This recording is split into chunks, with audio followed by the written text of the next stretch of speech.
Hey, what's up, everyone? How you doing? Grant Cohn, Vish Kumaran, Mondays with Vish. I didn't say Mondays with Vish because I have limited space. I'm trying to get John Lynch and Kyle Shanahan in the title because they just spoke today. Big breaking news, big press conference. Usually a few days before the draft, John will speak. This year they had to bring out Kyle too because they might have a disagreement of opinion. They may be working through some things. Anyway, they both came out and they both said their piece together in a way that made it seem like they're on the same page. Vish watched it. You watched it. Vish, what's your takeaway from this? Yeah, the biggest takeaway has to be what I thought was a Freudian slip from Kyle Shanahan 2 minutes into the press conference. And then he happened to say it like six different times after. And that's that they traded up because they need a starting quarterback.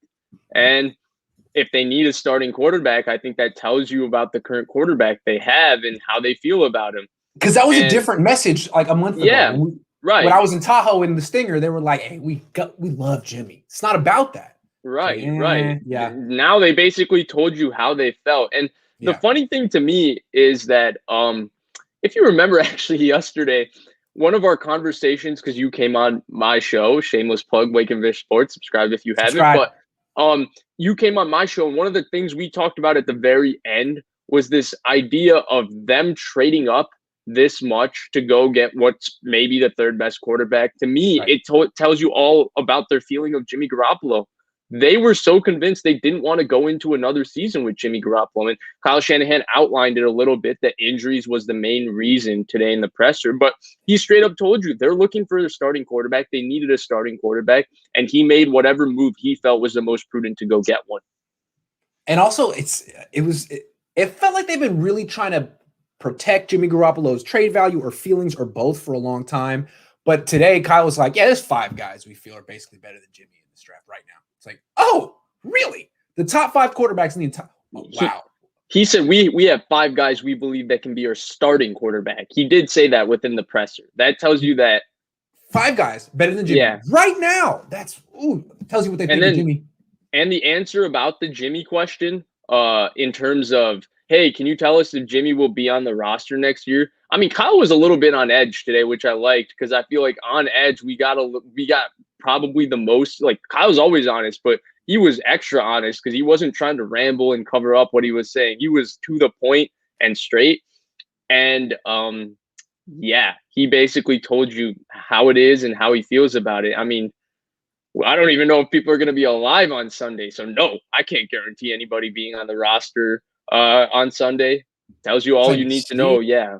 Yeah, because like 4 weeks ago, it almost said like they were talking about how he was going to be in training camp and how like angry Jimmy's the best Jimmy and we want competition and da da da da da. So now it seems like we want a starting quarterback. Maybe they've talked to Jimmy and Jimmy doesn't feel like he's into that. Who knows what's going to happen? Or maybe they're talking to teams and they're feeling like they might get a good offer in a couple of days. You never know. You could actually see, and I'm not saying there's disconnect between Kyle Shanahan and John Lynch, but there's disconnect in how they answered these questions in this particular presser. John Lynch, every time he talked about the rookie quarterback, whenever he's ready to start, as if Jimmy is going to start until that guy is ready. Or I talked to Jimmy on Saturday. He's ready to go. He's ready to go through this process with us. He's really excited. And Kyle follows it up with, no, we need a starting quarterback. I believe there's five guys that can be our starting quarterback. So there was disconnect. And if the reports are true, if we believe them, then Kyle's trying to push Mac Jones because he's ready to start. And Lynch is trying to push Trey Lance. Don't need him to start right away. We got Jimmy Garoppolo. He's healthy now. I'm with you. I believe those reports just at this point. I think that I think when Dan Patrick first said it, people pushed it under the rug. I think when Colin Cowherd said it, people pushed it under the rug. I think when Mike Lombardi said it, people pushed it under the rug. Now Todd McShay has said it. Now a bunch of people have come out and kind of said the same thing. It's between Lance and Jones, and Kyle and the staff wants Jones, and the personnel department wants Lance. So it'll be interesting to see who wins out. Pat Bewley says trade down for Ryan at 4, take Pitts at 4, find a way to get Mon in the second. Pat, I love you. Kyle, if you're watching, do it. I feel like Pat gives you $5 every Monday to say this. I've seen this exact thing. I'm not sure if it's from Pat, but do it, Kyle. Like, all I know is that this right here would be more popular than what you're fixing to do, Kyle. They're telling you what they want. but I know you got conviction. Thank you, Pat. I appreciate it. Jeffrey says, this is a good question. Did you guys get the Mac Jones vibe? It seems like when he said be happy with the same guy at 3 that we could have got at 12 screamed Lance and Jones. Yeah. I honestly, I felt like throughout the presser, Kyle Shanahan was revealing to you that while he doesn't pay attention to social media, while it has nothing to do with his answers, he's well aware of what writers and what media people have been saying about him and Mac Jones. And I think that's why he went out of his way to point out that we're going to talk about it a bit later, that all quarterbacks are different, the right fit, the right guy, all of this. Because I think he's trying to set you up to say, look, I've put in the research. I've put in the time. I know my offense. Give me the chance to pick my guy. Don't just tell me that I have to pick a guy who can run 4.4 or a guy with a cannon arm. Let me pick the guy that I think, after my time studying this, because I've studied it hard, that he did say that I've studied this hard, that I feel is the best. And when he goes on that type of a rant, it feels like he feels the need a little bit to justify or something. And I maybe I'm reading into it too much because, it's just a presser before the draft, but I did read a little bit of that from his body language. He looked like a guy that's been unable to talk to anybody about this for 3 weeks, and he let it unleash today. He was unleashing. This is a vibe I got. The vibe I got was that Kyle Shanahan loves Mac Jones, as has been reported. And if he is going to get talked out of taking him, and if he does acquiesce to the scouting staff and John Lynch, he hasn't yet. That he is still making the case for Mac Jones. That's the way I felt. If I'm Kyle Shanahan, I'm not acquiescing on this one. Okay. They made me take RG3. Well, I got him back by getting Kirk Cousins, but I was fired in 3 years. They made me take Johnny Manziel. I walked away from that job. Yeah. I would believed in Kirk Cousins, even when the Jimmy Garoppolo opportunity presented itself. Yeah, he ended up agreeing. Yeah, I think Jimmy Garoppolo was his second option, but I think it's been made clear to us that Kyle was more convinced that Kirk Cousins should have been the option and is the better option. And maybe he felt like he gave in a little bit to John Lynch and Adam Peters in the organization because Jimmy was such a bargain for just a second-round pick. So I think it's high time. I don't want him riding the fence anymore. That's the thing. See, I think he's going to keep riding that fence. I think we've talked about it. I think he's going to acquiesce to Lynch in the scouting department and say, fine, you know what? If it's me against the world, I'll back down. I value your guys' input. But just know that I disagree. And if this doesn't work out, it ain't me. See, because the thing is, and the thing I think it's difficult to talk about Kyle now because Niners fans this is the most they've ever disliked Kyle. But just 5 months ago, Kyle was their favorite person. Kyle has consistently been my favorite person on the 49ers, but he was consistently their favorite person on the 49ers. And everybody thought it was so cute when Kyle would be jumping on the sideline and throwing up his hands at Nick Mullins and throwing up his hands at Jimmy Garoppolo. And for me, always as a fan, I was like, why do you like this? Yeah. You like that the coach you're watching is consistently throwing the quarterback under the bus. Frustrated with the quarterback. And so I don't want to see that anymore. I want the guy that Kyle is going to talk about the way he talks about Kirk Cousins. I love Kirk. I think anybody would be lucky to have a quarterback like that. I want him to say that about the quarterback. And if that quarterback is Mac Jones and I'm just an oblivious fan and Mac Jones is really what most fans think he is, well, then I'll be that oblivious fan. But at least I want to watch that visual output of Kyle being truly happy about the guy he has instead of saying, has Jimmy looked a lot better to you? Guys improve all the time. That's the nature of being in this league and all of that. I don't want to see that anymore. All right, let's hit some of these questions. They're coming in fast. Scott says, after Reuben Foster, why are Shanahan Lynch so quick to trust Saban and Alabama for a report on Jones? Well, we don't know. And I think the Niners have probably done their own research here. But what do you think? Well, first of all, the thing with Reuben Foster also is that I think the way they scouted him might have gotten cut short because they hired their regime so late in Lynch and Shanahan. So they might not have been able to do the full character homework. And they had the story, right? John Lynch had the story about the church pastor and all of that and convincing them. I think they have gotten a lot better at this process. And I'm not sure if they go through this process talking to Nick Saban. I think maybe they talk to Sark or whoever they're comfortable with there. And that's how they will get their idea of who Mac Jones is. That to me is a great question. It is a great question. I think the Sark thing is the most important connection, not the Saban thing, but Sarkisian, because he's the one who followed up Kyle Shanahan in Atlanta. Mhm. So what he's running in Alabama is kind of Sarkisian's version of Shanahan's offense anyway. So Shanahan looks at it as like, well, you're trying to duplicate what I did. You did duplicate a lot of it. And look at how Mac Jones executes. I mean, if only I had a quarterback like that. So, yeah, I can see that. I'm sure they're friendly, too.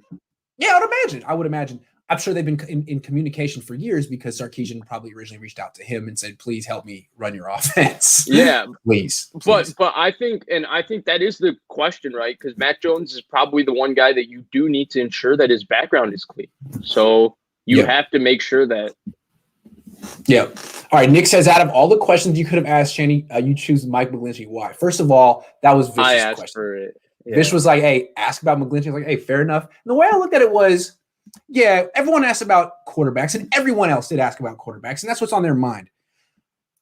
It's all speculation. They're not going to tell you who they're going to take. We'll know in 3 days. The question that Vish asked me to ask broke news. Now we know a fact. We know information we didn't know a couple of hours ago because Vish asked me to ask it. I think it was a pretty good question. Sure, you got to ask about quarterbacks, but everyone else did that. I wanted a little Vish wanted a little curveball. Yeah, Vish had good instincts on that. My thing is that I felt like everybody was going to ask basically the same question over and over again to Kyle Shanahan, rephrased in a different way. And there were a lot of really great questions, like, why do you like Mac Jones? Like, why do you, come on, that's a little harsh. But he hasn't even drafted him yet. Yeah, but anyway, fifth-year option deadline is what, May 3rd? Yeah. Mike McGlinchey, we have not heard even an iota about whether they're going to do it, whether they're not. Nobody's given us an inkling on that. And I felt like this is usually the time you would like to find that out. And I think that's actually a very important thing. Are they going to take his fifth-year option? And they just told you, yes, they are. Yeah, it informs a lot of what they're going to do in the draft. I was interested. I mean, anyway, thanks for the question. Tobin says Kyle dumping the only starting quarterback that he's won with as an NFL head coach, and he's about to have an all-time NFL draft reach. Kyle looked like a crazed maniac. I don't know. I don't think he looked like a crazed maniac, but he did shave. Yeah, I prefer beardless Kyle. I prefer. Yeah, he got a new little look. 2021 new look. Kyle, longer hair, no beard. Looks old. He looks older, man. I feel like being president and being a head coach just ages you at a different rate. Go back and look at pictures of him at 2017 at his intro press conference. I believe that. But here's my thing, and I don't know how many times I'm going to have to keep saying this, but why is Mac Jones at 3 considered to be a reach? Nobody knows his actual value. That's true. Like, okay, can I ask you a question? Yes. What if it gets to draft day, the Niners pick Trey Lance, Mac Jones goes 6, and Justin Fields goes 18 in the draft? Let's just say that. Some hypothetical. This is random. I don't even know who's picking 18. It's whoever's picking after Las Vegas, but they're 17. Let's say Justin Fields goes 18. If the exact scenario, we knew that was the scenario if they'd pick Lance, and we rewind it and the Niners pick, wouldn't it be an all-time reach to take a guy that was going to go 18 at 3? Yes. How do you know that? Yes, it's true. And here's what Kyle would say if they're going to take Mac Jones. No one questioned Joe Burrow going number 1. How many starts did he have? Now he threw more passes. But this is what Kyle's going to say. No one questioned Joe Burrow. He started a year and a half. I mean, 2 years. Okay, 2 years. He did start 2 years. That's true. That's true. Yeah, I don't know, man. This Mac Jones thing. Here's the thing, though. Do you remember this? Because I didn't follow your work at the time, but I'm sure you got pushback. I'm sure, knowing you called the AJ Jenkins pick a reach. Oh, yeah. Absolutely. Okay. Yes, and they were like, "Oh, but you can't say that because the Rams were going to take him, and they ended up taking at Brian 33, Quick. Right? Yeah. That Mike Silver. The second round was going to be AJ Jenkins, right? Everybody agreed with that, which is why people said Trent Baalke didn't reach on AJ Jenkins, right? Right. Technically, he didn't. It was just a bad pick. But the media told you that AJ Jenkins was a third-round pick throughout the lead-up of the draft. That's true. So wasn't that like, I mean, AJ Jenkins ended up being a terrible pick. So technically, he wasn't a reach. He was just a bad pick. Yes. But in league circuit, what you're saying is that the media doesn't know. It's not like they have like the NFL's big board and they're like, well, we kind of know. They're just guessing. All right, They don't have access to all 32 teams. They might know what one team views of all these players, but I guarantee you, if the NFL is doing this right, all 32 teams have different rankings of these exact 100 and 250 players. Exactly. All right. I'm trying my best to hit all these questions because you lose them if you don't do fast enough. And I appreciate all your donations. I'm not trying to have you donate for nothing. So Gold-Blooded says, picking up McFloppy and getting McCorkle. Does Kyle have the fries to cross our eyes too? I don't even know what that means, but it rhymed, so I like it. Yeah, that was vibing. Raymond said, Kyle just got us ready for Mac Jones by bringing up Drew Brees and that you can win in different ways. Yeah, we're going to talk about that in a second. But when someone brought up the trend of mobile quarterbacks, the first thing out of Kyle Shanahan's mouth after listing the good mobile quarterbacks was, well, what if the next Drew Brees was in the draft? And I was like, oh, God, oh, no. So, yeah, I heard you. Yeah, I felt that too, Raymond. Thank you for donating. I appreciate that. I definitely felt that too. Because I feel like if you like Mac Jones, then you're saying that's the next Drew Brees. Tobin says, is Mac Jones a Drew Brees comp? He's like Kyle's long-lost son. Okay, dude, good luck with that. Hope you're as smart as you think you are. I don't know. There's never been another Drew Brees. There's never really been someone who's – yeah. He loves himself some Drew Brees. But Drew Brees started 3 years at Purdue. Yes, but I think that the nice thing about Drew Brees from an NFL genius's standpoint is that Drew Brees is a Hall of Fame quarterback, but Sean Payton shared the credit. Exactly. No one's like, well, Sean Payton had Drew Brees. It's like, no, man. Sean Payton created Drew Brees. Drew Brees was getting run out of the league, and then they share it, kind of like Bill Walsh and Joe Montana. But with Andy Reid, I think a lot of people are like, well, yeah, I mean, he had the foresight to draft him, but like anyone would do well with Patrick Mahomes. I mean, come on. Yeah, pretty much. Pretty much. So I think if you want Matt credit, LaFleur. If you want that credit, then you get it more with a guy like Drew Brees than a guy like Aaron Rodgers. And we're projecting onto Kyle, but I feel pretty confident in projecting that. Frank says, doesn't matter who it is, honestly, they will need to be a 10-year starter with several Pro Bowls to justify the trade up. Matt, Trey, Fields, whoever. Absolutely. Absolutely. Agree with that 100%. These questions are coming in faster than they ever have. If I miss you, I'm so sorry. Ricardo. Yeah, I'm missing some. This is crazy, man. Ricardo Ruiz. Iggy, did you hear Kyle say thanks, Grant, after you asked about McFloppy? I think that was Lynch. Lynch said it. Yeah. Yeah. All right, we're going to have to limit these answers like 30 seconds. Christopher says, is picking up Mike's fifth-year option a hint that they're taking a mobile quarterback because he can't pass block? No, they really like him. They're going to give him $10 million. I actually think that would be the opposite. If McGlinchey doesn't know where his quarterback's going to be in his drop because he moves too much, that hurts him more in pass pro, not helps him. Good point. Pink Trip says, Kyle will be fired at the end of 2021, and we will have to rebuild from scratch again. Most overrated coach ever. I feel like he's gotten an assurance from Jed before that. Hey, if like you get 3 years, I'm going to trade up. I'm going to trade like future picks. Can I at least develop him? If he stinks as a rookie, am I out? I would imagine you have these conversations, right? Yeah. Like, don't fire me.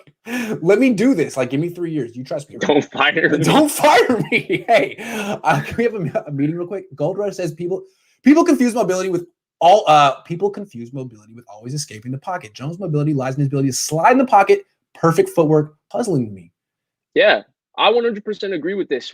There was a Twitter conversation about this like 2 weeks ago, and we participated in it. I've always said this: mobility is a 100% a requisite for every quarterback, and it's always been a requisite tool. It just comes in different ways. Like Tom Brady isn't mobile 15 yards outside the pocket or 5 yards outside of the pocket, but within the pocket, he's really elusive and mobile.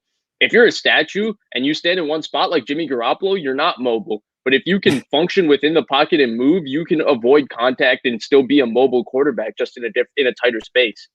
Right, like Tom Brady isn't mobile, but we'll have to tell our kids that the guy could really move well enough. I mean, never seen anybody move like that in the pocket. Never. No. The coach, the previous one says Niner fans are really pissed. It's not even Thursday yet. Yeah, it's a great week. Funny. Yeah, the coach says, bro, you're the unadulterated GOAT for asking that Mike McGlinchey question. It was Vish's question. Quality control gang, Grand, you're delightfully incorrigible. I need that jacket ASAP. Appreciate you, coach. Vish, that was all you, though. The man behind the curtain. Damn it, Gumby says, what about Fred Warner's contract? I should have asked about that. That would have been that would have been my second question to ask you, but I didn't think you could get two questions in there. Eric Branch is now doing 2 every time. He's like, if you don't mind, I'm going to get 2 in there. I'm going to do that too. I'm going to do that too. I like that, But Eric. by the time he finishes the question, they're like, wait, always what? like, wait, what? Yeah, they're kind of like poo-pooing it, but he's trying to push it and make it a thing. So I'm going to. And he always asks good questions too, because they're to the point. I like how like he basically asks what, as fans, we would like people to ask the players, like the players and coaches, but like usually reporters don't stay away from being that, that real. Also, Eric has a very serious tradition to uphold. He's at the Chronicle. I mean, they're independent. They're not partners with the Niners. Ira Miller was there. My dad was there. And you're not supposed to be super in with the team. And to Eric's credit, he's always very prepared with direct questions that aren't cheerleader. I really appreciate. He has asked great questions. Shout out Eric, who's definitely watching right now. Daryl says the rest of our division is going to laugh at us like Charlie Murphy in the Chappelle skit.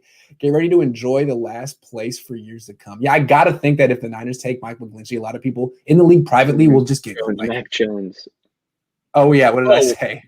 Yeah, you said Mike McGlinchey. Oh, my bad. Yeah, if they draft Mac Jones, I think a lot of people in the league will giggle. Now, Kyle may have the last laugh, but initially, privately, they did it. I can't believe they did it. Because we wouldn't have done it. I mean, think about it from the Jets' point of view. The Jets just traded Sam Darnold for 2. God knows where Mac Jones is on their draft board. They must be looking at it like, really, Kyle? You're gonna do it? Yeah, but here's what I think. Here's what I think from the Jets' point of view. They've basically been set up to failure by the Niners trade up because the Niners quarterback, at least in the short term, is going to look statistically very good. And Zach Wilson, to look statistically very good, is going to have to be every bit as special as he can be. Like his talent is immense, but to look special because he's not in a situation where stats are going to be manufactured for him. That's a good point. And he's playing with like Denzel Mims and stuff. Yeah. Christopher Dillman says nothing, just gives me $7. That's really generous. I appreciate that. Thank you.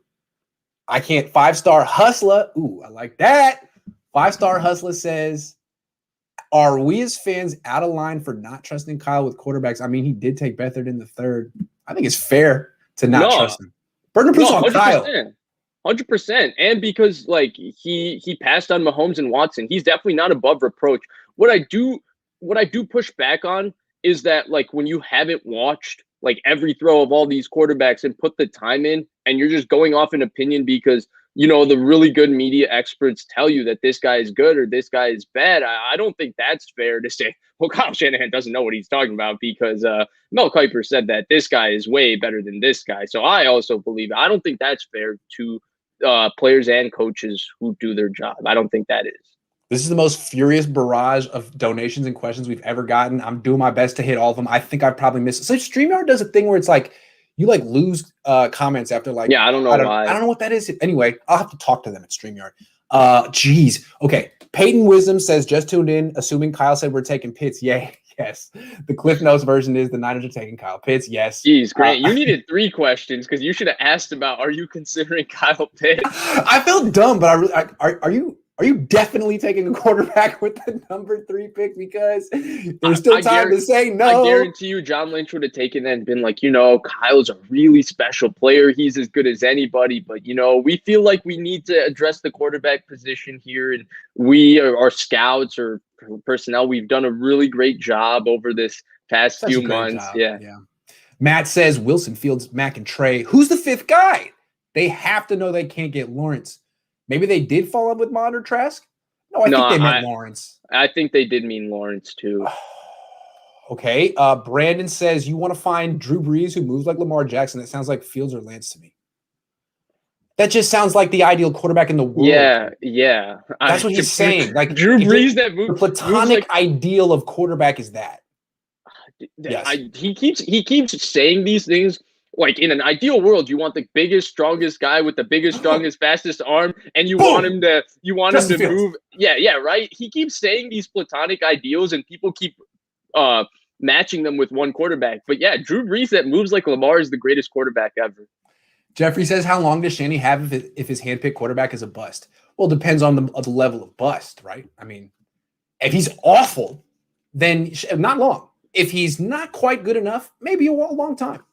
Okay, can I say something with this? Please do. Because, judging by these 5 quarterbacks, because, we don't get access to their personality, don't know them. So just judging by their play, I don't see a Dwayne Haskins, Josh Rosen, a Blaine Gabbert type bust here. And so if they're all kind of like competent, where even if they can be Mitchell Trubisky, I Yes. think the thing with Shanahan's quarterback is that his stats and stuff are going to look pretty good because Shanahan is going to manufacture them. So I think Shanahan's quarterback's fate, well, Shanahan's fate based on his quarterback will depend on the success of the other two guys he doesn't take rather than the quarterback he takes. Jose says, I found it interesting. John said there was 150 draftable players. Sounds like there will be some trade-ups. You predicted one of our topics, but I'm thinking along the same lines. 160 draftable players. They got 3 picks after 160. So maybe they just feel like they like some people that other teams won't. Or yeah. Scott says, if Jets come out of nowhere and draft someone like Fields, do the Niners pass on Jones? Yeah, I've always kind of been wondering, like, what if the Jets shock the world? What does the Niners move next? I think that's why nobody says with conviction who it actually is. You know what I mean? Because the Jets haven't locked themselves in 100%. Of the last hour, they could be like, you know what, we don't like Zach Wilson's shoulder recovery. It could be Baker Mayfield. We wake up Wednesday morning and Joe Douglas finally tells the world, and it's Trey Lance. It's like, wow. Yeah. Right, because up until the very end, people thought it was going to be Sam Darnold, right?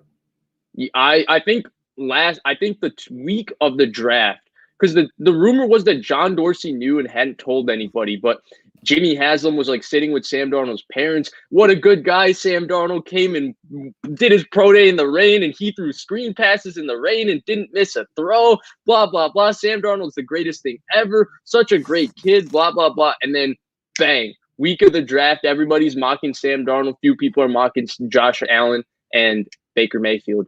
Everybody was like, oh, Baker Mayfield. There's buzz for Baker Mayfield.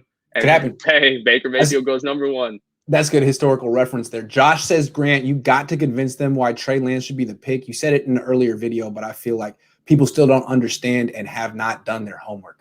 We're going to talk about why Adam Peters loves Trey Lance, because it seems to me that when you do your homework of Trey Lance, the one thing you could say is maybe he's not as ready as Mac Jones right now. That's maybe. He didn't even play last year. Mac Jones did. But it seems like the guy has all kind of intangibles, all kind of natural traits, way beyond athleticism, that make you feel like he could really execute and be that pocket quarterback who also is mobile. He's so intriguing because he's so raw and so green, but he has this kind of weird mix of limitless physical talent to go with what everybody seems to say is the best intangible makeup in this draft. Not even like he's super smart. He's super mature. He's the exact kind of guy you want as the leader of your franchise. So like, I understand, like even though I have him as my 5th rated quarterback, like, not that that means anything. My ranking doesn't mean jack, but I completely understand it because he's super intriguing. Like, this guy could be the best quarterback in the NFL 4 years from now. Yeah, very intriguing. We're going to talk about him in a minute. Pat Dooley says, remember, Walsh preferred Dills in 80. I was not alive in 80. I don't know who Dills is. And Vish was for sure not alive in 80. He wasn't alive in 90, barely alive in 2000. But Pat, thank you. Barry, a baller, says, shout out to the Coneheads. If the pick is Mac, don't panic. He's better than Jimmy, more decisive, accurate, might be the long lost Manning. Hold on. Whoa. Before let's take Manning out of it. He is better than Jimmy, in my opinion.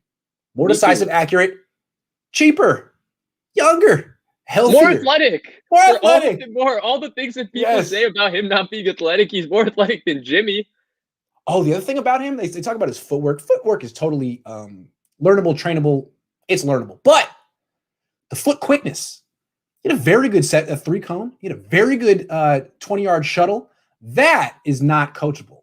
So he does have the innate foot quickness to be able to be proficient as with his footwork, which is what we see. So I have a question on whether that's coachable. And I don't know a lot about quarterback mechanics and stuff like that. And I would love to hear, because a lot of quarterbacks, like, when they talk about Mac Jones, and they talk about his feet and all of that, they don't just say like, oh, he's got good feet. They say like, he's got great feet. Like, whoa, college quarterback, I've never seen something like this. Whether it's Sage Rosenfeld, Tim Jenkins, Chris Sims, all of them, they all say the same thing. So I wonder how coachable or teachable that is, because I feel like we might be blissfully unaware of something that Mac Jones might have that's not just good, is great. We just don't understand it or know it. Yeah. Is Kyle playing for years to come? You don't have to pay Jones top money because it's Kyle, not him. More money for the skilled players. Yeah. I mean, I think having a cheaper quarterback helps. We've talked about that a lot. So that could be part of the reason why they wanted to do this. And Pat says, this is my third try. Walsh preferred Dills in 79. I don't know what you're trying to say, but I do know from my sources that Walsh wanted Sims in 79. He wanted Phil Sims in the first round.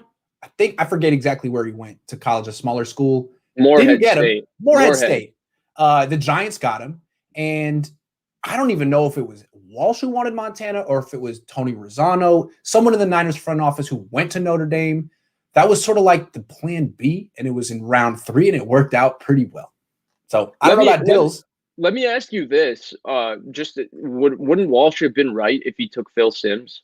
Yeah, that's what I'm saying. I mean, who's to say he wouldn't have won with Phil Sims? Phil Sims had a bigger arm. They could have done more. Walsh was just great. And the fact that he won with Montana, I don't think everyone could have done that.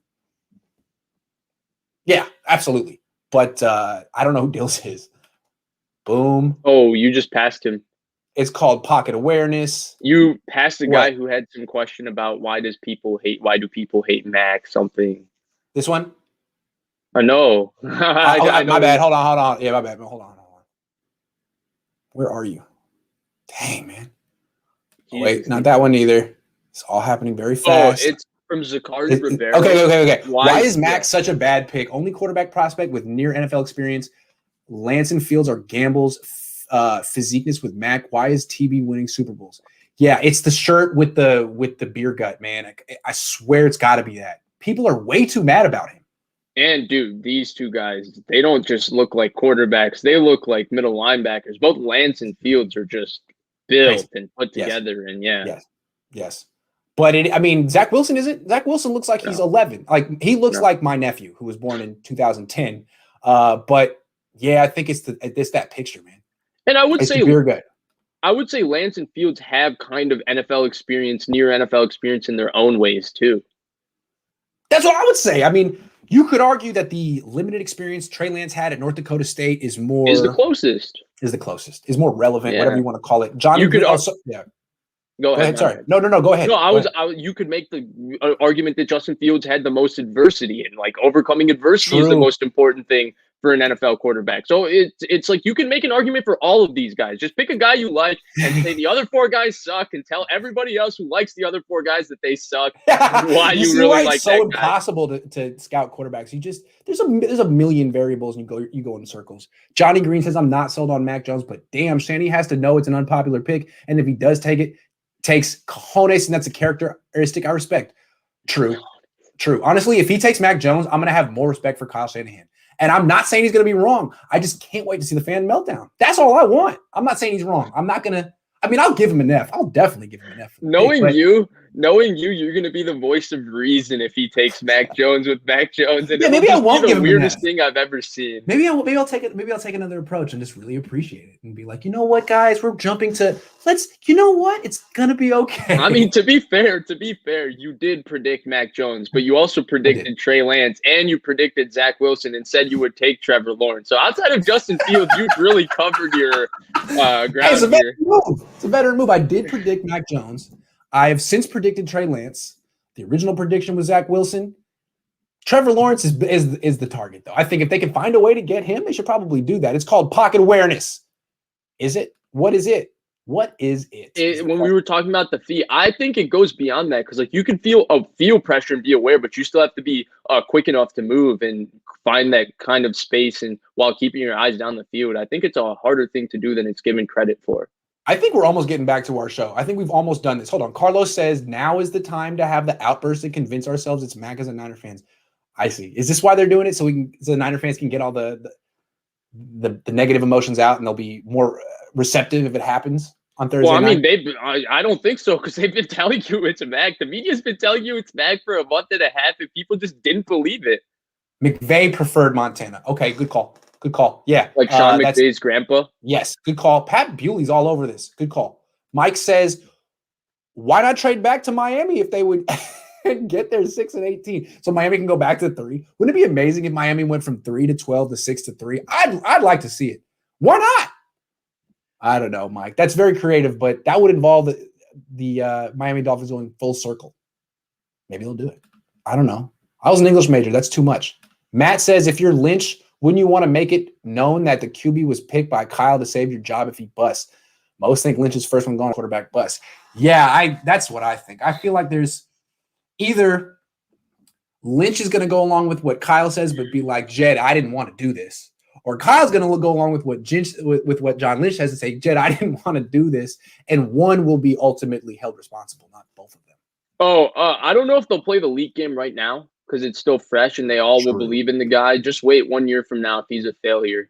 We'll start seeing Peter Schrager talking about why John Lynch didn't want Mac Jones and why Kyle Shanahan did. And if it's not the guy Kyle Shanahan wanted, we'll see Mike Silver coming out and saying that the Shanahans really didn't want him, but they wanted to do this as a team because Kyle Shanahan is one for all.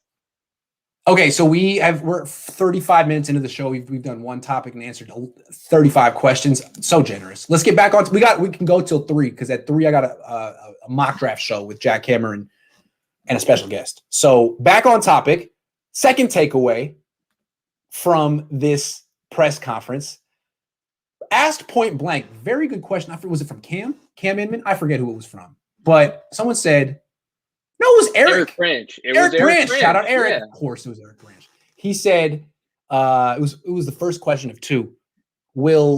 Can you guarantee that Jimmy Garoppolo will be on this team on Sunday, meaning the day after the draft? And first, Kyle acted like he didn't remember the question. He was like, "What? What'd you ask?" Because it was a 2-parter. And then when he's, "Oh yeah, man, I can't even guarantee that he'll be alive on Sunday, or any of us will. So I can't." What'd you think of that? First of all, it was aggressive. You were kind of like laid back. It was, well, I can't even tell you if we're gonna be alive on Sunday. So how can I tell you? Like, as if like that was a stupid question. As if he could tell you, like, and that that basically said it all. But I've actually been predicting, right, that he was gone. It just never made sense. Hey, I'm a 49ers fan too. Come on. This is not fun for me either. I always have the evil smile. I live with that on my face. Sorry. But I just think that it never made sense for either. Like, I think the biggest detail that's been kind of missed in this is because fans just, once they moved up to 3, fans started, instead of the Garoppolo debate, because that had been done and dusted only for a year and a half now. And I think it's been exhausted. Fans just moved on to Justin Fields versus Trey Lance versus, oh no, wait, we all hate Mac Jones. So they forgot about Garoppolo. But I think the most ringing endorsement of them trading up, giving up 3 1s and a 3 to go up to 3 a month and a half before the draft was telling you that they didn't feel comfortable with their starting quarterback. They didn't want him to be their starting quarterback next year. Right. They wanted a new starting quarterback, and they did whatever they could to go get one. And when they said all that stuff at the previous press conference about competition and angry Jimmy and blah, blah, blah, blah, blah, it was fair to be skeptical. Like, in what reality does this happen? No. You traded all the way up there for some guy to sit and learn for a year, maybe 2. I mean, people told you, like the Stafford stuff, Javi was all over that, and people believe it, people didn't, but it looks like Javi was right. But when you go after Matthew Stafford, when you go after Tom Brady, like, people who liked Jimmy didn't want to believe that the Niners could want a different quarterback. And I fall in the middle of that. I always like nuance. I like Jimmy, but I also can read the tea leaves and read the writing on the wall that tells you that Kyle Shanahan wanted a new quarterback. And that's really what this entire situation was. And I think that's what this screams. Like, it was interesting, though, like, when you point out to me on the phone, like, Kyle was like, we need a starting quarterback. We need a guy who can start. Jimmy's injuries are an issue. He knows it. We all know it. We don't want to go through like another season like the last 2 or 2 of the last 3. And then Lynch would come out and said what? No, I said this earlier on here, but Lynch would come out and go, whenever our rookie can start, whenever he's capable of starting. I just talked to Jimmy on Saturday. Jimmy's great. Jimmy sounds great. Jimmy's great. Yep. I think from Jimmy's perspective too, if you're Jimmy, again, I think we always talk about it from the 49ers perspective. It makes sense. I'm a 49ers fan. Grant covers the team. But let's talk about it from the individual's perspective. Again, if you're Jimmy Garoppolo and you get the start this year, you're not Alex Smith, okay? No matter what, they're going to inevitably bench you because first of all, I don't think they're drafting Patrick Mahomes, where I think the Chiefs also had this kind of confidence that no matter how high Alex Smith reached, they could start Patrick Mahomes the next year and he was going to go higher, right? Yeah. They didn't seem bothered by the fact that Alex Smith was in the MVP conversation. They just went through with their plan. And Patrick Mahomes comes next year and wins the MVP throwing 50 touchdowns. I don't see any quarterback in this draft. Maybe I'm wrong. Maybe Trey Lance is that guy. Maybe Justin Fields is that guy. But that can come year 2 and just win an MVP. So maybe I'm wrong. But so I don't think this is that situation. If you're Jimmy and you get benched week 7 and you're playing so-so football, you will never be somebody's presumptive starter going into a camp in the short term. But if you get traded now and you go to the Washington football team who doesn't have a quarterback, you go to Denver, you wait a couple games for Drew Lock to be Drew Lock that he was from last year, and you get a chance to start and you go to the playoffs, you're going to be some team short term again. It's the game Ryan Tannehill played. He went to Tennessee. He sat behind Mariota for 4 games, and it all worked out. Now he's back again, being the franchise quarterback, being the future for a team again. And that could happen to Jimmy too, but he needs to get away from the 49ers for him to salvage his career. Let's wrap up this topic this way. Do you think he'll be on the roster on Sunday? Sunday, yeah. Sunday? How long is it going to take for him to get dealt? I don't think he makes it to training camp. Okay. So, fair enough. Here's the other thing with the training camp deadline. I think you and I agree, just looking at the numbers, the cap, there's going to be a second kind of buy in this free agency post June 1st, because I think most teams have gotten under the cap for the most part, but after signing rookies, they might look to start getting rid of some veteran players, or maybe there might be. I don't know. I'm not as confident as I was maybe before free agency, but I think there might be. If you don't have Jimmy Garoppolo's $25 million and some really nice veteran player gets cut, that's like 33 years old looking to join a contender. June 1. Yeah. That's the day. Yeah. Hold out till June 1 if you don't get the. Yeah, that makes sense. All right. Pink Trip says, so when the Niners go 4-12 and the media starts clowning Kyle, you think Jed is going to keep Kyle? That's true, man. Jed does jump ship pretty quick. 4-12 would be bad. I don't think they're going to go 4-12 because it's a 17-game season, but I feel you. I don't think he'll jump ship on Kyle. I think Kyle is just, like Trent Baalke, he kept for 10 years, 8 years? This is his kind of – I think he has a Trent Baalke kind of relationship with Kyle where he fully believes in him. Yep. You want a guy like Drew Brees who can move like Lamar. Kyle, Lance confirmed. Hey, Drew Brees is the Mac Jones comp. Lamar got a lot in common with Lance. Maybe he's just not telling us who they're going to pick. Max says, well, Shanny said you want a Drew Brees who moves like Lamar Jackson. Well, that is not McCorkle. Greetings from Germany. What's up, Max? Yeah, man. That seems to be the one line that people keep harping on, man. It's like anytime Shanahan tries to say nothing, people are like, oh, boom, that's it. He just revealed it.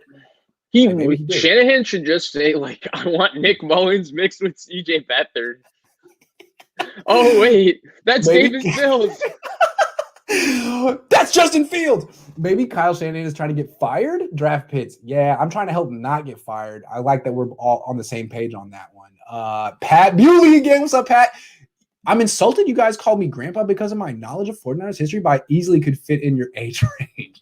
No, Pat. You call him grandpa? I didn't mean that. I let myself off the hook for not knowing the history that I should have known. Pat, you are a gentleman and a scholar. I hope you don't take offense. You're a baller. I assume that you're probably like 25 years old, man. I appreciated it, man. No, I enjoyed learning that's stuck in here. Like, no you doubt. can test me a year from now. If somebody asks me about Dills, I'll be able to say that.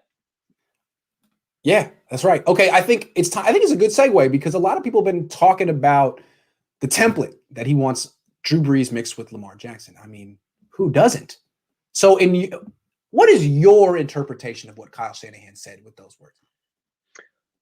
This to me was my favorite part of the press conference because I think as someone who's trying to learn a lot more and just trying to learn on how to watch these players and a bit more and just get better at how I'm able to talk about them, I thought this was the most revealing thing that could teach somebody how to do that.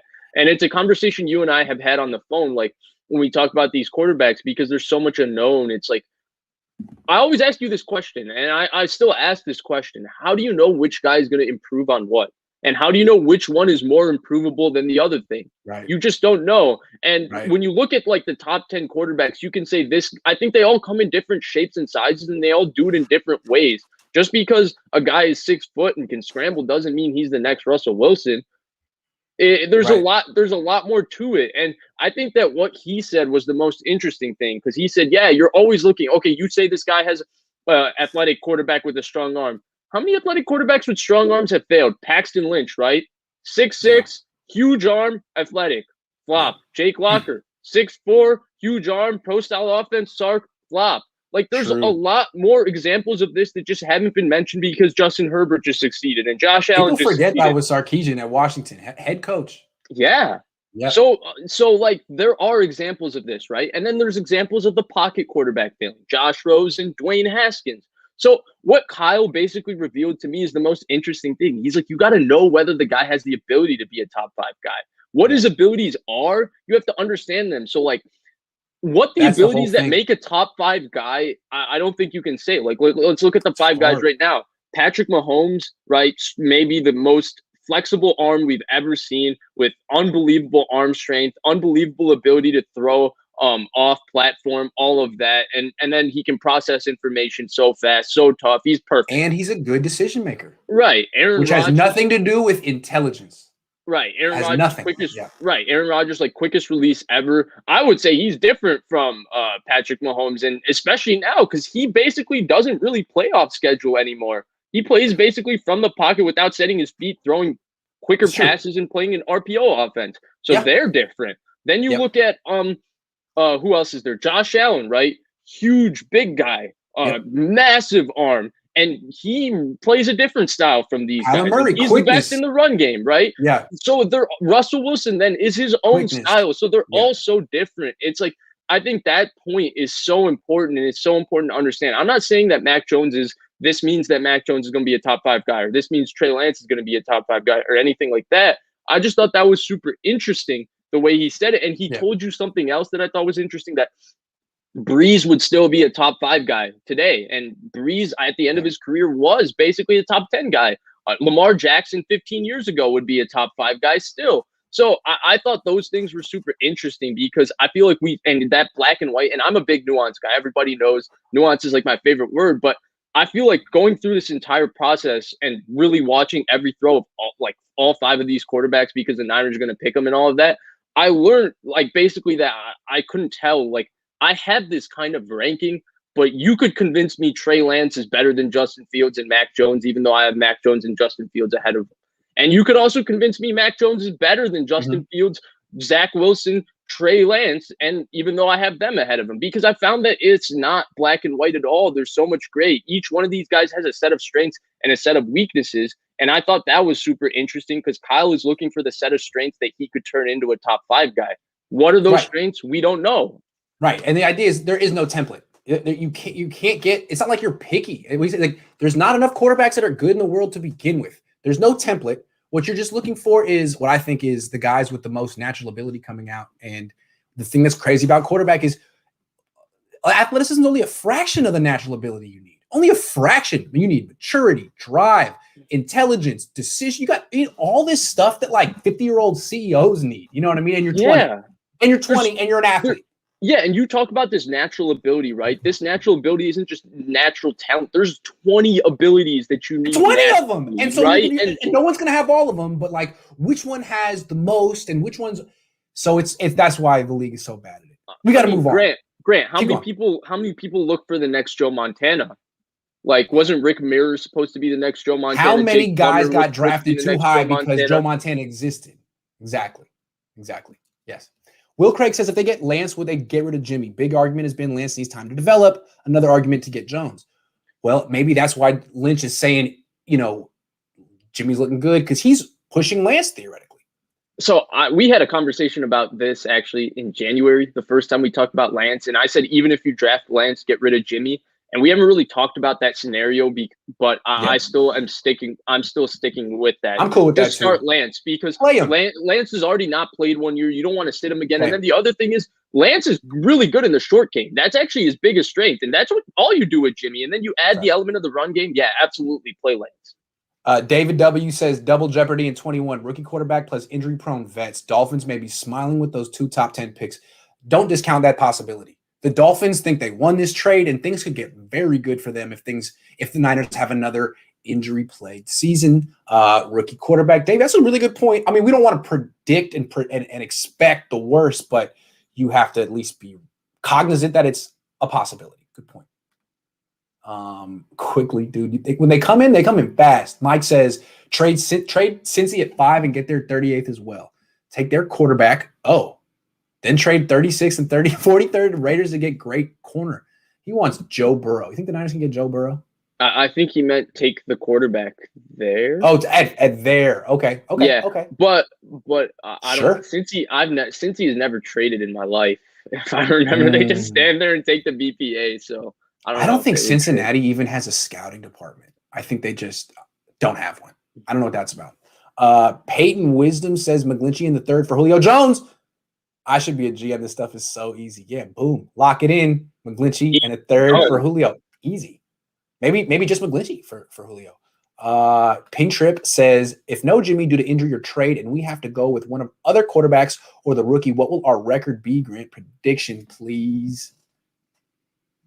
I think a rookie could do just as well as Jimmy. I think Josh Rosen could do just as well as Jimmy. 10 wins. 10 wins with Trey Lance, 10 wins with Mac Jones, 10 wins with Jimmy, 10 wins. 10 wins. Yeah, 10 wins Trey Justin Lance, Fields. to me, Trey Lance, Mac Jones, Justin Fields are all capable in different ways of getting the 49ers to 10 wins next year. If one of them gets hurt and it's like Josh Rosen and Sudfeld, then you guys might want to start scouting the best second-round prospect in next year's draft. Don't you start taking shots at Josh Rosen on my channel, sir. Joshua says all the quarterbacks in our division either are better passers or more athletic than Jimmy G. They have to upgrade. Yeah, well, they're in the process. I mean, Mac Jones. That's $5. Thank you. Did we hit them all? No, there's a few more. Hold on, there's a couple more. All right. Sebastian Victor has another question. Yeah. Gotcha. Hold on. Victor says, why wouldn't Kyle want someone, Justin Fields, who he's known for years, especially because of the pandemic restrictions? Maybe the fact that he knows him so well is part of the reason. Does he know him, or were they at the same camp? Good point. How well? I mean, was he just there? Yeah, good point. Jeffrey Franco says, did you guys see Lynch look over at Channing when he was asked about disagreements about personnel? No, I didn't catch this. I'll go back and watch. Yeah, I did hear Lynch. He's so diplomatic. He was like, we have our different roles on the team, and the draft is mine, but I'll always defer to Kyle Shanahan on offense. You heard him say that, right? Yeah, the draft is mine. When he said draft is mine, I was stunned because I thought that was really interesting. Ooh. And to me, Kyle was like, to hell with diplomacy here. Jimmy ain't gonna be here. And he made it seem like, look, Kyle gets who he wants, but not because it's in his contract, because I am a gentleman and a scholar, and I'm smart. But I will defer. I would be goodness crazy. Of my heart. I would be crazy not to. But I reserve the right under certain circumstances to exercise my contractual responsibility to the team. Jed wants me to be able to do this sometime. Normally, I would say go for it, Kyle, but it is 99 against 1 here, Kyle. Everyone in the organization. Let me ask you this: as someone who's interviewed John Lynch and kind of observed them, because I actually, when Kyle says outside opinion isn't going to make him change, I 100% believe that. I think he just wants to take whoever the hell he wants. Yes. With John Lynch, I do get the feeling that he does, while doing this job, want to be liked, and there is a little bit more to that. I mean, he's on Twitter and all that. Do you think that part of the reason he could be maybe more so Trey Lance than Mac Jones is because he's understanding the perception? Yes, and not just him, but Jed York too. Jed York wants to be liked. John Lynch and Jed York have that in common. Kyle could care less. So I think while Kyle's going to say, I don't care, you hired me, trust me, Jed York, John Lynch, they're going to be very aware that 90% of the fan base doesn't want this move, that 90% of the fan base is going to be angry if this is the move. They're going to know that, and they're going to say, Kyle, I know you're not checking it out. You got to know. And Kyle's going to say, whatever, okay, like I believe in myself. Great. And he might be right because I don't really like Justin Fields that much. And I think Mac Jones is better than him. And if he goes with Mac Jones over Justin Fields, great. I think, but I can be wrong too. I mean, I don't have a track record here. Jeffrey Tanner says off topic, but did you see Debo posted an Insta story with him working out and had you dubbed over saying he's never healthy? Yeah. I thought he used my words perfectly. That's the kind of thing athletes should do. Like, let it fuel you. Come back, prove me wrong. I hope he's not offended. I mean, I just was stating facts. I like Deebo Samuel. Vish loves Deebo Samuel, by the way. My favorite player. I was a little worried that when I heard the soundtrack that there was going to be something about you talking about Deebo and how you originally first saw him. I was worried. I know, me too, but it ended up being pretty tasteful. Andrew says, screw what us fans think. Let's just hope he is a winner. Also, let's just pray the Patriots don't get Money Matt because we will all be screwed. See, this is the one fan. This is like when it's like, hey, I take away all agency. I don't want to think for myself. I trust Kyle. That might be the most comforting way of thinking at this point. Like, you know what? It is. I can't figure it out. Let Kyle do it. I trust him. It is. And because the other thing is that, let me ask you, Grant, let's say you had this very important article to write. Would you appreciate it if a guy who can barely speak English is coming and yelling at you on how you're supposed to write the article? So I do get why Kyle Shanahan gets so pissed off and all of that. Yeah, but like, at the same you time, don't even know what a paragraph is, and you're telling me how to do. Okay, all right, yeah. Yeah, but at the same time, like, this is the fans' job. This is why the sport has engagement. Quest for Six says Justin Fields, Black Zeus, baby, Vish, we in the VIP, Grant, and Michael Miller. Sorry, but yous missed the train to Super Bowl. Choo choo, Fields of Gold. Thanks, fellas. Hey, I love Justin Fields. That comment took twists and turns. I loved it. It was great. All right, back to the show. Chris Sims says Adam Peters loves Trey Lance. Do you buy it? Yeah, I buy it. Big time. Because this is the reporting that we've received. The Niners never leak. So we don't believe it when 4 other people told us like the last month that it's between Trey Lance and Mac Jones, and the personnel department likes Trey Lance and the coaching staff likes Mac Jones. Well, now we're going to just freak out about it and go crazy when Rap Sheet tweets it. And then Sim says this morning that the Lance stuff is real because the rumor around the league is that Adam Peters loves Trey Lance. Like, so, yeah, I 100% buy it. What I don't buy is as if him liking Trey Lance is going to change anything, because I don't think it isn't. Because again, if you remember Jeremy Fowler, when he said when he reported that the pick was in, he said nobody in the building is going to end up knowing. Mm-hmm. Only Kyle and John. And yeah. I'm assuming Adam Peters is not privy to that information. I don't know. Am I reading too far? Would you agree there? I think you're right. I think it's going to be 2 people, John and Kyle. Sorry, Adam. We appreciate your input. You helped us do our Adam Peter. You helped us do our homework, but it's not your decision. We made. You know what I did think this reveals? What? The fact I think it reveals that the person who's been providing the information thus far. Yeah. And who is it? I think it's Adam Peters. Yeah, it makes sense. Right? That makes sense. Yeah, that makes sense. Why do you think he's been providing information? He wants to be a prospective GM. Don't you think he wants to make it known if he thinks that Mac Jones is a horrible selection that he wanted Trey Lance? Yeah, that makes perfect sense. Yes. See, I think there's 1 of 2 things going on here. It's Adam Peters in the scouting department covering their butts saying, hey, we didn't want to do this. This is Kyle. Or Kyle, if it's Trey Lance saying, hey, I didn't want to do this, but I'll do my best to coach him. You guys told me who to pick, and fine. 1 of the 2 things is going to happen. I actually think it's interesting because I think it gives you perspective in how coaches scout and how player personnel and scouts scout. Like, Trey Lance is the ultimate scout's pick. He has every tool in the book. He's, by all accounts, he's basically the perfect human being. That's how he's being portrayed right now. Every single person doesn't have anything limitless potential. But it's not even just that. It's his personality, his persona, his leadership. And the funny thing is, the way I kind of started picking up on this is a lot of former GMs and former coaches talk on ESPN. And you get to hear on ESPN, the former GMs, they'll watch the film, but they'll start talking, instead about football technicalities, they'll start talking winner. Team captain for 2 years. You really like that. Faced adversity, all of that. And the coaches will just be like, to hell with all of that. Just look at the film. And that's where I think this lines up, because they're also on the opposite ends when it comes to personality. I'm not saying Mac Jones isn't this leader and great personality, but he has 2 DUI or 1 DUI in his background. that was kind of ugly, you know, and Trey Lance has this kind of pristine, clean record, and he's a guy who the season didn't happen. He went and worked his ass off with quarterback coaches and all of that. So they're different ends on every spectrum here. And that's where I think that you get the coaches who just look at the film and say, Mac Jones is ready to be that guy in my offense. That's how Kyle looks at it. And then Adam Peters and the scouts were like, this is the guy.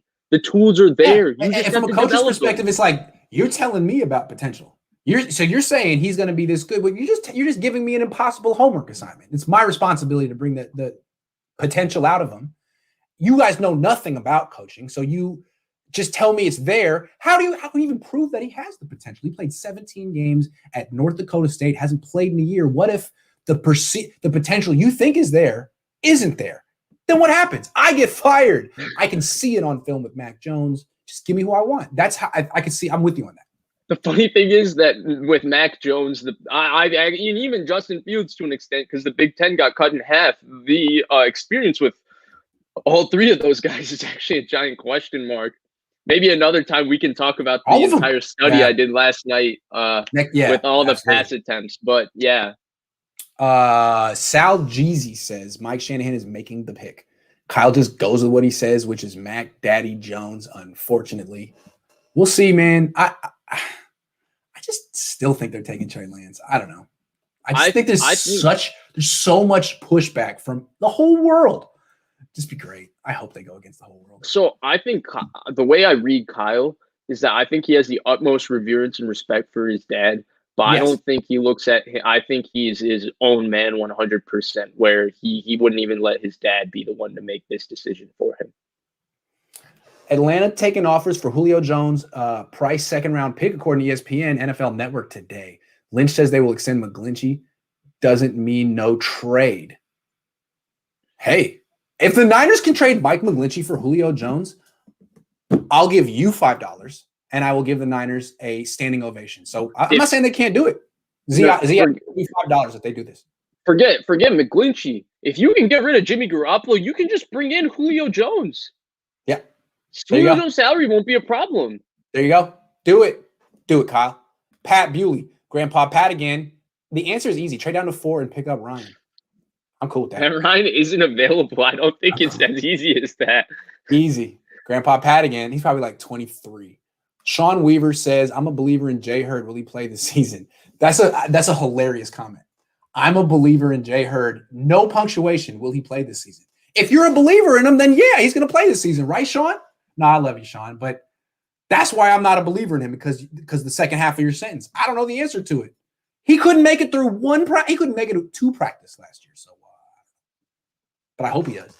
Me too. Comment, so he's really talented. Yes, he is. Jeffrey says, from a pure leadership standpoint, we've failed with Jimmy. He's not the leader of the team. Who should we draft? Just leadership. They all have shown leadership in their own way. Justin Fields got the Big Ten to play football. Trey Lance is the consummate professional, best guy, smartest guy, all of that. And won a national championship. Right. And then Mac Jones, like Devonta Smith, Jalen Waddle, all of them swear by him. And won a national championship. So, yeah, I mean, you can, whoever you like, basically. Pat's back, Grandpa Pat again. The answer is, I already got you, Pat. Sorry, Pat.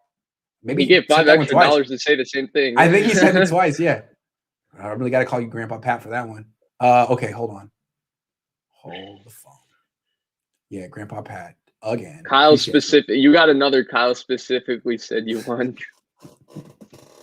That's Trey Lance. No, it's Kellen Mond. I've been trying to tell you. Yeah, Grant's been saying Kellen Mond. Yeah, I've been trying to say it.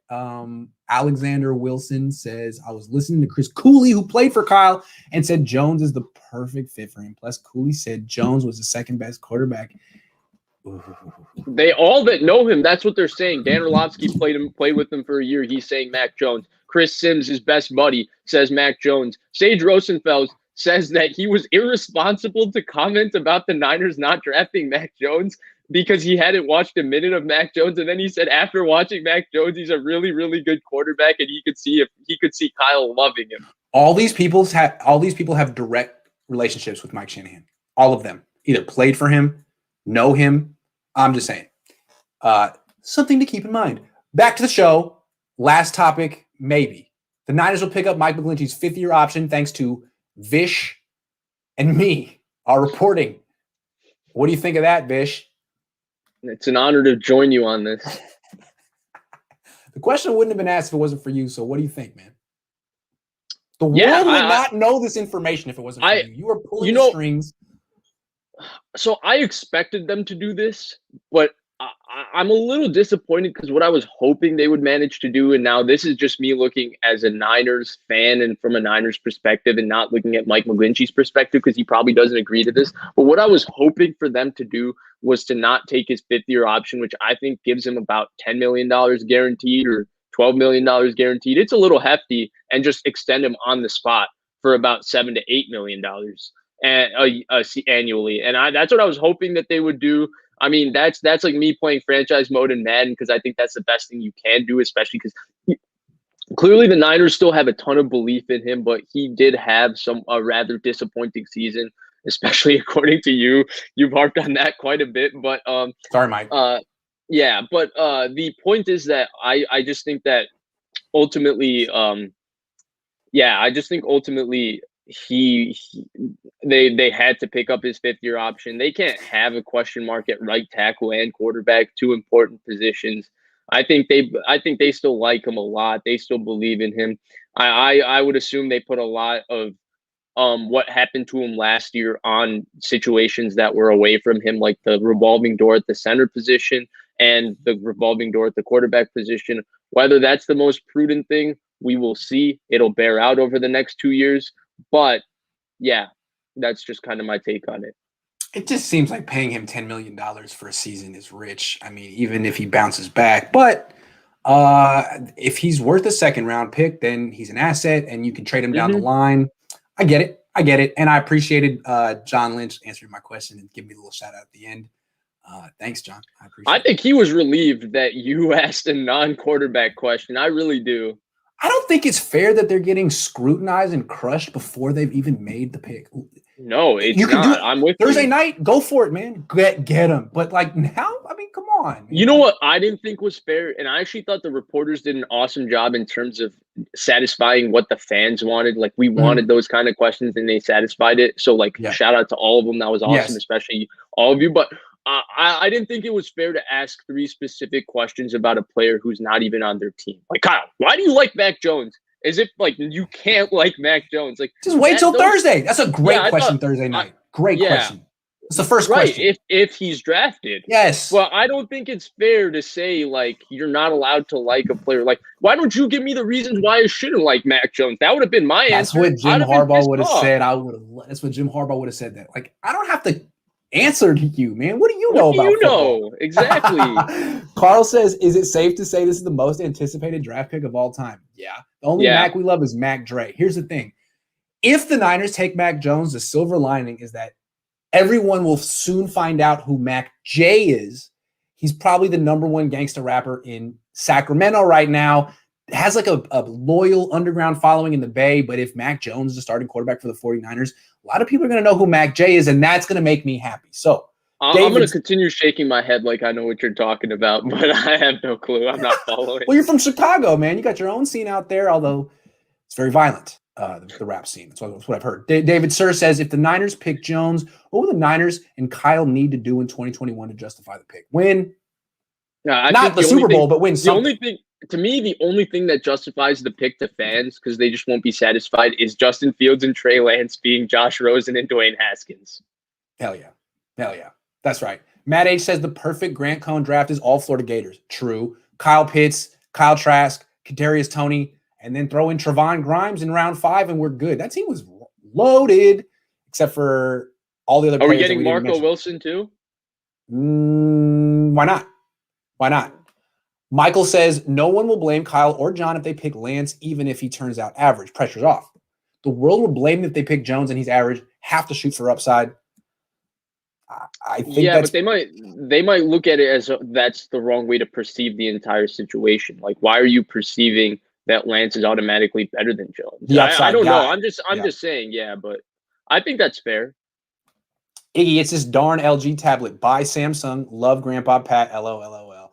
Hey, man, thank you so much for your continued support. I really appreciate it. Victor says what? Pat, we'll be streaming soon on Blake and Vish Sports. You can come in and tell me a lot about Joe Montana, whatever you want. You are definitely Vish's favorite. Victor, should Jimmy G hire some bodyguards till Sunday? Ooh, that's dark. Nah, I think he's cool. I think he'll be all right. Handle because Kyle did say that. I don't even know he's going to be alive by Sunday. Damn, Kyle, you're going to whack Jimmy Garoppolo? Like, let him come on, man. I mean, he just got a bad ankle. I think he's just so sick of that question. He just lost it for a second. Yeah, I think he just lost it for a second. You better hope that everything's okay with Jimmy. Otherwise, that's the number one suspect. You can't be talking like that about people, man. Craig says, don't care about the quarterback pick. Don't care about McGlinchey. I want to know if you split these donations with Vish. Hell no. I probably should, though, right? Damn, Craig. I don't know. Today is unprecedented. I'm going to have to restructure my deal with Vish. Vish is going to be on ESPN soon anyway. So Mula Mez says, when Kyle means 5 best QBs, does he mean Lawrence and Wilson or Mond and Trask? That's what I'm saying. That's the question. That was my follow-up. It's definitely Lawrence and Wilson to me. Oh, yeah. And why don't we throw in Davis Mills, too? Everybody's favorite quarterback. Hey, Davis Mills was a 5-star recruit. SAR 519 says, pick up Pitts at 3. Yeah. Trade Jimmy for the 9th pick. Yeah. For Fields or Lance. Hey, outside the box, extra points. I like that. But I love how we just give Jimmy Garoppolo this value. Like, we say he sucks. That's why we need a quarterback. When we say Denver, just take him for the 9th pick. Come on. It's a bargain. Matthew Stafford. We don't even think Matthew Stafford is worth the 12th overall pick. But Jimmy for the 9th pick? He's a winner. He's handsome. Nectar Boy says pass attempts. Oh, Nectar Boy says pass attempts under center. Lance 97, Fields 40, Jones 10. Kyle wants to mold a quarterback. Trey would be the easiest with the amount of experience he's had. 1 full season of the starter, 20 TDs, 0 INTs, 14 rushing TDs. That's special. I agree. You could say, hey, the dude isn't experienced. When he played, his season was unprecedented. He might just be a natural. You know, my favorite thing about this draft, and more than any draft I've seen, is I don't think there's a consensus on 2 through 4 or 2 through 5. I think there's a genuine argument you can make why any one of those 4 guys is special and why any one of those 4 guys is a bust. And that to me is awesome because everybody just picks guys they like and says this guy's better than this guy. But I don't think anybody is even 100% sure that, you know, Zach Wilson is definitely better than Justin Fields and Trey Lance, or Trey Lance is definitely better than Justin Fields and Mac Jones, or any of those guys are better than Mac Jones. Yeah, it's definitely the draft with the most intrigue that I can remember. Never seen anything like this. Yeah. And I think a big part of it is the pandemic. I mean, there's so much guesswork. Trey didn't play last year. Sewell didn't play last year. I mean, it's crazy. It's tough. It's like nothing we've ever seen. Didn't play last year. No combine. Right? Yeah. So there's like you can't like just point to these numbers and be like, well, boom, like this guy compares to him. It's a lot of like, I heard a story about Trey. So I have something. Before we take this next question, I have something for your Zach Wilson, the Jets might not take him theory. They talked about how difficult doing physicals and stuff was, right? Isn't Zach Wilson's physical something they need to have 100% confirmed, given that he had 2 surgeries in college? Yes. And didn't we kind of hear like on the down low that it was kind of like a done deal pending? Well, how can you be sure with his physical? That's what I'm asking, because John Lynch just talked about how difficult that was, like the hardest thing. Yeah. So if there's ever a year to maybe be a little cautious with an injury, there's no combine. Good point. Green Glass Full says draft Lance, but making fun of people names is double O stupid. True. I would never make fun of Mac Jones. I think Mac Jones is actually a pretty cool name. I like it. I mean, McCorkle, first of all, it's clearly like a family name. It might be his mom's last name. I mean, a lot of people get named after their mom's last name. They have a middle names that's like a family. So that's, you know what I'm saying? To turn it into Mac Jones, I mean, he sounds like a rapper. He sounds like he was destined to be the quarterback of a Bay Area team. I think it's pretty cool, man. So, yeah. My name is Vish. I'm not making fun of anybody. Yeah, I'm not making fun of anyone, man. Okay. Washington picked Dwayne Haskins because he went to high school with the owner's son. That is true. Looked at the great decision-making on my favorite team. Hey, Dwayne Haskins is a free agent. They should sign him. Alexander, no, he's on the Steelers. Alexander Wilson is the Washington football team's East Bay Chris, I think. All right. Pat Bewley. Now you like me, Vish. LOL, you got it, buddy. Pat@brothers.com. Hit me up. Dang, he's got a website. Hey, I'm about to be on that, Pat. Don't be hanging out with Vish too much. I like you on my channel too. I'm saying. So many donations. Let me call IRS. Don't you dare. Pat again. The double donations from Pat are just unreal. No, wait, that was guitar.com. Oh, that's why. Okay. Pat@brothersguitar.com. Okay. So the first one was a typo. All right, got it. All right, last one, and then we got to go. I really have another show starting in 12 minutes. So stop donating. Stop. I appreciate it, but you need to stop right now, okay? Enough is enough. Thank you so much. Vish, do you think the Niners are going to move up? I mean, the 160 draftable players thing was a kind of interesting detail. They have picks hold on. Let me tell you what picks they got. They got picks 180, 194, and 230. Do you think they'll be moving up? No, maybe. It depends on the player, but the way I've looked at this draft, honestly, is who are you going to move up for? Like, what are the players you move up for in this draft? This is a draft that, like, there's so many good players that can go between, like, 30 and, like, 200. But there's that's what I think. That's what's boosting up these quarterbacks in the top 10 too. Like Micah Parsons didn't play last year. You have questions about his character, so he's not really a confirmed top 10 pick. Devonta Smith, you have questions about his weight. Jamar Chase didn't play last year. Penei Sewell didn't play last year. So there aren't the kind of players outside of Kyle Pitts that you just take if you don't take a quarterback. That's why I think Atlanta's considering a quarterback so hard. That's why I think that, like, there's going to be more teams moving up for a quarterback because there's not really real first round, like 100% value. You know, there's not a Nick Bosa, a Chase Young, a Quinnen Williams where, okay, take your quarterback. We'll just get the best player in the draft. And if he plays the next 10 years, he'll be a 6-time All-Pro and we're good. So I think that from that standpoint, I don't know if there's going to be like a guy or two that, like, just forget the first round. Even in the second and third round, I feel like it's kind of the same way that the Niners can just move up for. What I think is, I don't know what the actual size of a normal draft board is, but I'm assuming for the most part, like, teams have kind of the first 70 players similar. For the most part, they'll have like 50 to 60 of those guys same. And then I feel like 70 to 160, it's everybody has different things based on the athletic traits they covet for specific spots because those are all developmental prospects.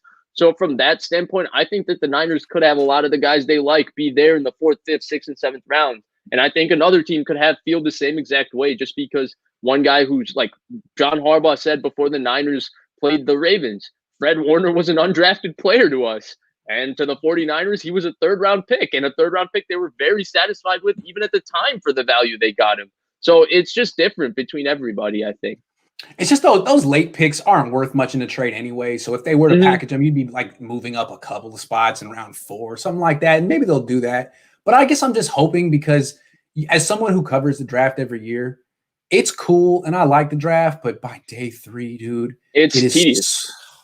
And so when it's like a bunch of picks on day 3, it's like the worst. So I'm hoping that, come on, man, trade up, consolidate. Yeah. Let's be done after round 6. Let's be done. I'm sure it's easy to write the articles about the 1st and 2nd round guys. Easy and fun. To go and you're like, I've never heard of you, and you're not going to make the team. And then another one's coming in 15 minutes. So with the 160, here's what I will say. Yeah. Another way to look at this, they have to restock picks, right? They're not going to get another first, but what they can do is do the Trent Baalke. Don't like anybody in the 4th round. I'll give you my 4th round pick this year. You give me next year's 3rd. Yep. Now, boom, another 3rd round pick. Don't like what's here in the 5th round. I'll give you my 5th round this year. I'll give you my 5th. You give me a 7th this year and a 4th next year. Boom, done. Boom. And they need to get these middle round picks and stuff restocked because I think that even if they don't have a 1st round pick, if they have like 14 picks next year between 2 through 7, like they could be in an awesome spot in terms of what they have in the draft. All right, I got to run. I got 8 minutes. I got to go. But before we go, last comment. Atlanta wanted Trey Lance and are high on him. Niners came in at 3. Could it be Lance all along? If it is, I'm sending Mac Jones a 24-pack of beer. I think he can afford it. I'm saying, how do you know Atlanta wanted Trey Lance? Oh, that was a big rumor around the league. It was kind of like Mac Jones to the 49ers. But then what I say is that they were comfortable trying to move up to. They told you we tried 6, 5, 4, and they wouldn't budge. Yep. So Mac Jones time, as I've said consistently, I want them to take Mac Jones. I'm hoping they take Mac Jones, praying they take Mac Jones, as is I think the rest of the division. Now, Kyle could get the last laugh here, and what a last laugh that would be. But I just want to see Niner fans lose their mind. Before we go, just one thing. I think at this point in the process, especially because they're having the conversation now, Mac Jones versus Trey Lance, both Adam Schefter and Mike Silver talked about this honestly. They didn't even report it. They just said at the time they made the trade, their guy they had in mind was Mac Jones behind Lawrence and Wilson. So yes. I think that needs to be known. They basically said it as a fact that when they made the trade, now it could change, but when they made the trade, the guy in mind was Mac Jones. Right. So like looking at the trade and trying to say like trying to move past them for Lance, I don't look at it like that. Right. No, what they would say is not that Lance was our guy all along. What they would say is, Lance was a very difficult evaluation. He didn't play last year. He only had 1 year starting experience. So at first, we weren't as high on him. But the thing about him is the more homework you do, the longer you get into the process, the more he really impresses you. And by the end, he had overtaken it. We've never been in a situation like this where it came down to the very end. But special circumstance, special year. That's what they could say, right? If they go that route. Yeah. Vish, thanks so much, man. This was the craziest show of all time. Thank you so much for everyone who watched, donated. Pat Bewley, I think you gave me like $100. If I ever see you in person, I owe you a very nice glass of wine or a bottle, one way or another. Vish, I'll be back on your channel soon. Pat, I want to see you over there too, all right? I'll be back on my channel in 5 minutes. Don't go over anywhere, everyone. I'll be back.